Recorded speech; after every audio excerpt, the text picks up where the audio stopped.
Halo, ketemu lagi dengan saya Muhammad Satori untuk belajar bagaimana cara mengolah sampah. Kali ini di pagi yang cerah ini saya akan mengajarkan kepada semuanya bagaimana cara mengolah sampah organik. Salah satu cara untuk mengolah organik adalah dengan metode bata terawang. Bata terawang adalah metode yang simple, murah, kemudian juga semua orang mungkin bisa melakukan. Ini adalah gagasan yang awalnya dari Pak Sobirin yang kemudian dikembangkan di sini, di RW sini. Dan ini menjadi ciri khas bagaimana cara mengolah sampah organik di RW ini. Tapi sekarang metode bata terawang ini sudah dikembangkan di berbagai tempat, di berbagai kota kabupaten, tidak saja di Jawa Barat, tapi di berbagai kota di Indonesia. Dan kali ini saya akan mengajak para penonton sekalian untuk melihat satu kegiatan pelatihan bagaimana mengolah sampah organik dengan bata terawang. Mari kita saksikan bersama-sama. Untuk bisa melakukan pengolahan sampah organik dengan bata terawang tentunya harus dilakukan pelatihan. Pelatihan langsung praktek masyarakat maupun aparat pemerintahan dan siapapun tentunya yang berkaitan dengan pengelolaan sampah. Ini pada saat praktek dilakukan diikuti oleh masyarakat yang ada di RW 22 dan pelatihan dimulai tentunya dengan meminta kepada seluruh peserta mengambil sampah organik. Ini supaya para peserta tahu jenis sampah organik itu seperti apa, karena seringkali juga kita tidak tahu ya sampah organik itu apa saja sesungguhnya. Secara umum sampah organik itu ada dua kelompok ya. Ada sampah taman. Sampah taman ini berupa daun, rumput, begitu, atau potongan-potongan taman begitu. Dan kelompok yang kedua adalah sampah dapur dan sisa makanan. Kalau kelompok yang pertama sampah taman itu tidak mudah busuk ya, tidak mudah bau. Sedangkan kalau sampah organik dapur, sisa makanan itu biasanya mudah bau.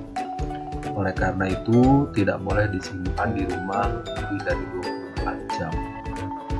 Nah, pengolahan sampah organik dengan bata terawang bisa dilakukan baik untuk sampah taman maupun sampah dapur. Sampah organik yang telah dikumpulkan kemudian masukkan ke dalam bata terawang, baik oleh warga sendiri maupun oleh tugas. Ya. Nah, kalau dalam pelatihan ini saya mencoba membiasakannya warga untuk memasukkan sendiri sampah organiknya ke bata terawang yang sudah disediakan. Nah, seperti ini. Nah, jadi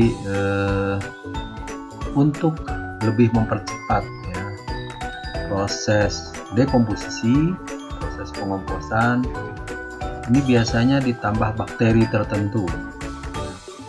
Bakteri ini bisa kita beli di pasaran, itu ada beberapa merek tentunya. Nah, atau kita bikin sendiri ya dengan mall. Nah, kalau beli dari toko supaya kita bisa menghemat uang, biasanya kita encerkan dari 1 liter menjadi kira-kira 75 liter ya. Setelah kita encerkan, kita biarkan 24 jam, kemudian baru kita siramkan ke dalam bata terawang yang tadi sudah diisi sampah. Tujuannya adalah untuk menambah pasukan bakteri sehingga proses pembuatan kompos berlangsung dengan lebih cepat, begitu ya. Ini adalah penyiraman, biasanya dilakukan ya kira-kira 2 hari sekali. Kalau musim kemarau biasanya setiap hari. Siram hingga merata dengan menggunakan Emrat. Nah, kemudian pengomposan yang benar itu temperatur naik, jadi kita bisa cek masukkan tangan kita gitu ya ke paralon yang ada di bata terawang, ya bisa kita rasakan apakah suhunya meningkat atau tidak. Setelah 5 minggu ya minimal kira-kira, maka kemudian kompos bisa kita panen ya. Jadi di bagian bawah bata terawang ada pintu kecil yang bisa kita gunakan untuk memanen kompos. Caranya kita buka pintunya ya, dia nanti kita keruk saja sedikit demi sedikit kompos yang sudah matang begitu. Jangan, kalau di situ terlihat ada seperti kecoa kecil ya nggak usah takut lah gitu. Jadi ini kira-kira setelah 5 minggu kita membuat kompos, kita lakukan panen. Ini adalah cara menyaring ya atau ngayak kompos yang sudah matang, dan kalau kita perhatikan ini adalah hasilnya, ini kompos yang sudah matang. Jadi kompos itu mirip seperti tanah gitu ya, dan ini disebutnya adalah biofertilizer. Di kompos itu sebetulnya bukan pupuk tapi biofertilizer, ini untuk mengembalikan unsur hara di dalam tanah, dan ini bisa kita pakai untuk media tanam. Jadi kalau dipakai untuk media tanam itu kira-kira perbandingannya 50% tanah, 50% itu kompos. Bisa juga dicampur dengan kohe ya, kotoran hewan gitu atau pupuk kandang dengan komposisi tertentu untuk menambah unsur N gitu ya. Jadi ini adalah gambaran kompos yang sudah jadi. Kompos yang sudah jadi, kalau tujuannya untuk dijual, bisa kita kemas dengan kemasan 5 kilo barangkali gitu ya, atau 3 kilo tergantung maunya kita gitu ya. Tapi kalau misalnya mau dimasukkan ke karung saja nggak apa-apa untuk kebutuhan sendiri. Jadi kalau tujuannya kita akan jual, bisa kita kemas dengan menggunakan kemasan plastik atau karung gitu, atau apapun yang lebih ramah lingkungan, tentunya itu akan lebih bagus. Ini adalah contoh kemasan kompos yang sudah jadi. Kalau mau dijual juga silahkan, atau mau jadi souvenir juga boleh gitu ya, atau mau jadi dikonsumsi atau digunakan sendiri juga tidak ada masalah gitu. Yang penting kalau dikemas begini tentunya itu akan lebih praktis kalau kita mau dijual begitu ya, atau untuk souvenir.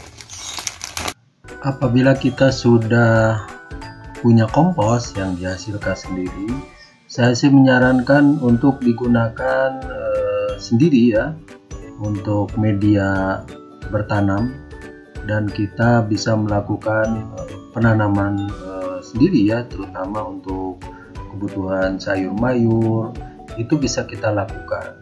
Kita bisa beli bibitnya ya, seperti di toko pertanian itu saya kira banyak dijual.